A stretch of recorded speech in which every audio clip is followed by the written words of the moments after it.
Good morning students everyone. आज हम पढ़ेंगे हमारे फोर्थ स्टैंडर्ड का फर्स्ट चैप्टर भाषा और व्याकरण। ठीक है, भाषा किसे कहते हैं, किस प्रकार यूज़ की जाती है डेली रूटीन में, और व्याकरण इट मीन्स ग्रामर। ठीक है, सबसे पहले यहाँ पर एक पिक्चराइजेशन दिया गया है, बातचीत हो रही है तो किस तरह से वो कन्वर्सेशन कर रहे हैं एक दूसरे से, उसके बारे में देखते हैं। पिता अपनी बात माँ को कैसे समझा रहे हैं, तो बोलकर।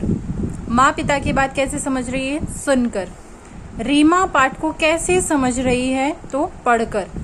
वह प्रश्नों के उत्तर कैसे दे रही है, इट मीन्स लिखकर। गगन टीवी पर आ रहे कार्यक्रमों को कैसे समझ रहा है, तो सुनकर। इट मीन्स भाषा का जो प्रकार है वो अलग अलग है और वो इन सब में इंक्लूड होता है। हम भाषा को बोलकर समझा सकते हैं, सुनकर समझ सकते हैं, पढ़कर समझ सकते हैं, लिखकर भी समझ सकते हैं, और दूसरों की बातें हम सुनकर भी समझ सकते हैं। बोलना, सुनना, लिखना तथा पढ़ना ये भाषा के अलग अलग रूप हैं। ठीक है, चलिए अब यहाँ पर हम जब भी कभी लाइब्रेरी जाते हैं तो हम वहाँ देखते हैं कि हम वहाँ पर बात करना अलाउड नहीं होता है, हम एक दूसरे से इशारों में बातें करते हैं। इट मीन्स उस समय हम संकेत से अपनी बात एक दूसरे को समझाते हैं। इट मीन्स साइन देते हैं कि हम सामने वाले को क्या बोलना चाहते हैं। तो कुछ संकेत ऐसे होते हैं जिन्हें हम आसानी से जान या समझ सकते हैं क्योंकि वो हमारी डेली रूटीन का हिस्सा होते हैं, तो हम उन संकेतों को आसानी से समझ जाते हैं। लेकिन कुछ संकेत ऐसे होते हैं जिन्हें हम आसानी से नहीं समझते। संकेतों द्वारा बात समझाना आसान नहीं है, इसीलिए भाषा बनाई गई है।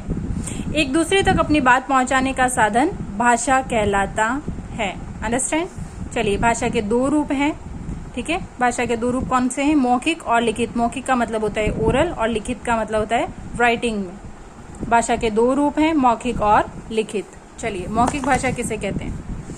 बोलना अर्थात मौखिक रूप। अगर हम कोई बात बोलकर समझा रहे हैं किसी को, इट मीन्स भाषा का कौन सा रूप है, मौखिक रूप है। भाषा का पहला रूप है, इसमें बोलकर अपनी बात दूसरों तक पहुंचाई जाती है और दूसरा उसे सुनकर समझता है। मौखिक भाषा में हम क्या करते हैं, हम बात बोलते हैं और सामने वाला हमारी बात सुनकर उसे समझता है। ठीक है, चलिए, तो इसमें दो एग्जाम्पल आप देख सकते हैं, एक तो बातचीत और दूसरा मोबाइल। मोबाइल में हम क्या करते हैं, हम अपनी बात बोलते हैं और दूसरा उसे सुनकर समझता है। चलिए, लिखित भाषा, भाषा का दूसरा प्रकार। लिखना अर्थात लिखित रूप, ये भाषा का दूसरा रूप है। इसमें लिखकर अपनी बात दूसरों तक पहुंचाई जाती है और उसे पढ़कर समझता है। सामने वाला क्या होता है, उसे पढ़कर समझता है। इट मीन्स ये भाषा का कैसा प्रकार है, लिखित प्रकार। हम लिखकर अपनी बात समझाते हैं, इट मीन्स वो भाषा का लिखित रूप है। इसमें कौन कौन से एग्जाम्पल आते हैं, कंप्यूटर। कंप्यूटर पर हम अपनी बातें टाइप कर सकते हैं, लिख सकते हैं और उसके द्वारा दूसरे को समझा सकते हैं। समाचार पत्र, उसमें सब कुछ लिखा हुआ होता है, हम पढ़कर समझते हैं। पुस्तक, पुस्तक इट मीन्स बुक, जिसमें सब कुछ लिखा हुआ होता है, हम उसे पढ़कर समझते हैं। भाषा के रूपों के आधार पर इसके चार कौशल हैं, सुनना, बोलना, पढ़ना, लिखना। ठीक है, सुनना और बोलना मौखिक भाषा के अंतर्गत आते हैं तथा पढ़ना और लिखना लिखित भाषा के अंतर्गत आता है। मौखिक भाषा में बोलना और सुनना तथा पढ़ना और लिखना किस में आता है, लिखित भाषा के स्वरूप में। ठीक है, चलिए, अन्य भाषाएं। ठीक है, बहुत सारी ऐसी भाषाएं हैं जो अलग अलग देशों में बोली जाती है। जापान में जापानी, जर्मन में जर्मनी, ठीक है, जर्मनी में जर्मन, फ्रांस में फ्रेंच, स्पेन में स्पेनिश आदि भाषाएं बोली जाती है। हिंदी भारत की राजभाषा है, ये आपको अच्छे से लर्न कर लेना है। हिंदी को ही भारत की राष्ट्रभाषा भी कहा जाता है। अधिकांश लोग हिंदी भाषा का ही प्रयोग करते हैं। यहाँ पर रहने वाले काफी लोग कौन सी भाषा का प्रयोग करते हैं, हिंदी भाषा का। अब यहाँ पर ये जो भाषा है और लिपि है ये ऑलमोस्ट आपको दी हुई है, आपको ये लर्न कर लेना है। ठीक है, हिंदी, गुजराती, मराठी कौन सी लिपि से आई है, देवनागरी। पंजाबी गुरुमुखी, बंगला, उर्दू, फारसी, अंग्रेजी, रोमन।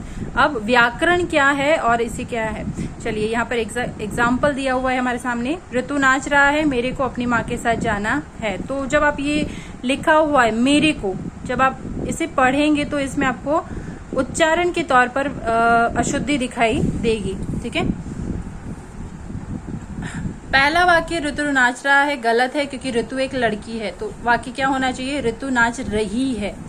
लड़का नहीं है, इसीलिए शुद्ध वाक्य होगा ऋतु नाच रही है। दूसरे वाक्य मेरे को और अपनी शब्दों का गलत प्रयोग हुआ है। शुद्ध वाक्य क्या होगा, मुझे अपनी माँ के साथ जाना है। और यहाँ पे क्या लिखा हुआ था, मेरे को अपनी माँ के साथ जाना है, मेरे को नहीं आएगा। यहाँ पर शुद्ध वाक्य क्या होगा, मुझे अपनी माँ के साथ जाना है। जब आप कोई भी वाक्य पढ़ेंगे अगर वो अशुद्ध है, ठीक है, तो आप जब उस वाक्य का उच्चारण करेंगे तो आपको उसके अंदर गलतियां जो होंगी, अशुद्धियां जो होंगी, ठीक है, वो तुरंत समझ में आ जाएंगी, क्योंकि वो हमारी डेली रूटीन का हिस्सा है। हम जब भी कोई बात करते हैं तो हमें उसमें समझ में आना चाहिए। ये वाक्य शुद्ध है अथवा अशुद्ध है, ये हमें कैसे पता चला बच्चों? इसकी जानकारी हमें व्याकरण से मिली। ग्रामर का नॉलेज अगर आपको होगा, कहाँ पर किस तरह से शब्दों का प्रयोग किया जाता है, तभी आप अशुद्धियां पकड़ पाओगे। भाषा को सही ढंग से बोलने और लिखने के लिए कुछ नियम बनाए गए हैं। इन नियमों को ही हम भाषा का शुद्ध रूप बोलना, पढ़ना और लिखना सीखते हैं। ये नियम एक सूत्र में बंधे होते हैं। ये सूत्र व्याकरण कहलाता है। ये डेफिनेशन है, ये आपको अच्छे से लर्न कर लेनी है। भाषा को शुद्ध रूप में बोलना, पढ़ना और लिखना सिखाने वाले शास्त्र को व्याकरण कहते हैं। It means grammar. व्याकरण हमें 3 बातें सिखाता है, शुद्ध बोलना, शुद्ध पढ़ना और शुद्ध लिखना। ठीक है, चलिए बाय।